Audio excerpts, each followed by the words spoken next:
Telangana PCC పీఠంపై పీఠముడి ఎంతకీ వేయడం లేదు. ప్రస్తుతం అటు సీఎంగా ఇటు పార్టీ చీఫ్గా 2 పదవులు రేవంతే నెట్టుకొస్తున్నారు. అందుకని పీసీసీ పీఠాన్ని ఎవరికైనా అప్పచెప్తే సీఎంగా తన పని తాను చేసుకునేందుకు సమయం చిక్కుతుందని రేవంత్ భావిస్తున్నారు. కానీ పీసీసీ పదవీ కాలం ముగిసినా అధిష్టానం మాత్రం ఇంకా ఈ పదవిపై ఎటూ తేల్చడం లేదు. ప్రస్తుతం రేవంత్ రెడ్డి అమెరికా పర్యటనలో ఉన్నారు. ఆయన తిరిగి వచ్చాక ఈ విషయం తేలే అవకాశం కనిపిస్తోంది. మరోవైపు ఈ పదవి కోసం చాలామంది ఆశావహులు క్యూలో ఉండడంతో పీసీసీ చీఫ్ని ఎంపిక చేయడం హస్తం కమాండ్కు కత్తి మీద సాములా మారింది. అయితే అధిష్టానం దగ్గర పరపతి పెంచుకున్న రేవంత్ తన మాట నెగ్గించుకునే అవకాశం కనిపిస్తోంది. మరి రేవంత్ ఎవరికి జై కొడతారు? టీపీసీసీ చీఫ్గా ఎవరు రాబోతున్నారు?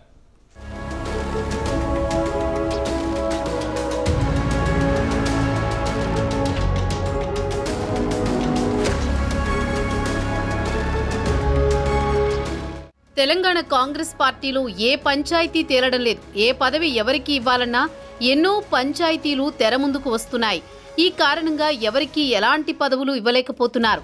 టీపీసీసీ చీఫ్గా పదవీకాలం పూర్తయినా ఇంకా ముఖ్యమంత్రిగా కూడా బాధ్యతలు నిర్వహిస్తున్న రేవంత్ రెడ్డినే కొనసాగుతూ ఉన్నారు. పీసీసీ చీఫ్ను నియమించాలని రేవంత్ రెడ్డి కొంతమంది పేర్లు అధిష్టానానికి ఇచ్చి వచ్చారు. గత నెలలో టీపీసీసీ చీఫ్ ఎవరన్నది ఫైనల్ అయ్యారని అనుకున్నారు. కానీ చివరికి ప్రకటన మాత్రం రాలేదు.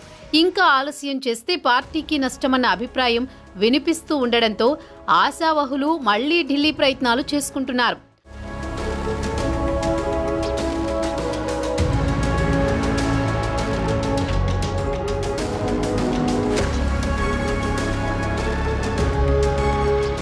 తెలంగాణ పీసీసీ అధ్యక్ష రేసులో 4 పేర్లు ప్రముఖంగా వినిపిస్తున్నాయి. తన సూచన సలహాలకు అధిష్టానం అత్యంత ప్రాధాన్యత ఇస్తుందని రేవంత్ భావిస్తున్నారు. అందుకే రకరకాల సామాజిక సమీకరణాలను పరిశీలించి ఆయన పేర్లను సిఫార్సు చేశారు. ఎస్సీ వర్గీకరణపై తాజాగా సుప్రీంకోర్టు ఇచ్చిన తీర్పుతో మాదిగ వర్గాన్ని దగ్గర చేసుకునేందుకు ఆ వర్గం వారికి చీఫ్ పదవి ఇవ్వాలన్న ఆలోచన చేస్తున్నారు. అందుకని మాజీ ఎమ్మెల్యే సంపత్ కుమార్ కు పీసీసీ పగ్గాలు అప్పగించాలని భావిస్తున్నట్టు పార్టీ వర్గాల్లో చర్చ జరుగుతోంది. కానీ ఆయన కూడా ఉమ్మడి మహబూబ్ నగర్ జిల్లాకు చెందినవారే కావడంతో సీఎం, పీసీసీ చీఫ్ పోస్టులు ఒకే జిల్లాకు ఇవ్వడం కష్టమని అభిప్రాయాలు వినిపిస్తున్నాయి. సో ఈ లిస్ట్ నుంచి సంపత్ కుమార్ ను పక్కన పెట్టేయొచ్చు.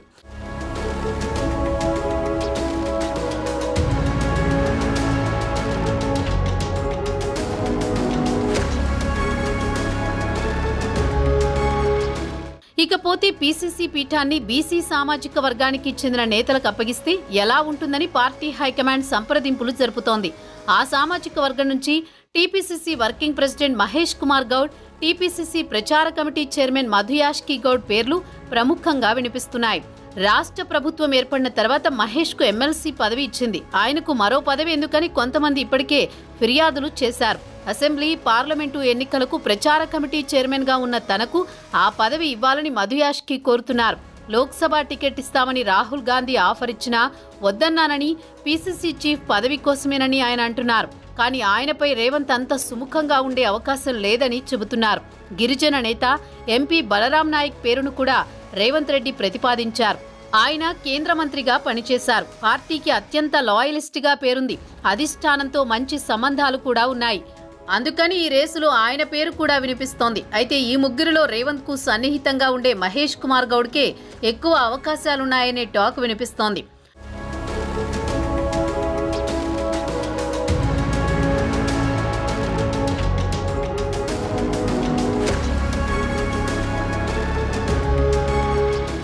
మరోవైపు టీపీసీసీ చీఫ్ పదవి ఒక్కటే కాదని వర్కింగ్ ప్రెసిడెంట్లతో పాటు ప్రచార కమిటీ చైర్మన్ వంటి పదవులకు కూడా ఒకేసారి పేర్లు ప్రకటిస్తారని చెబుతున్నారు. ఎందుకంటే కాంగ్రెస్ అధికారంలో ఉంది కాబట్టి పార్టీ పదవులకు సైతం ఫుల్ డిమాండ్ ఉంది.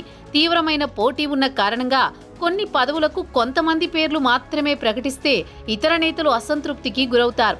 అలాంటి పరిస్థితి రాకుండా సీనియర్లు అందరికీ, ముఖ్యంగా ప్రభుత్వంలో పదవులు సర్దుబాటు చేయలేని వారందరికీ పార్టీ పదవుల్లో ప్రాధాన్యమిచ్చే అవకాశం కనిపిస్తోంది.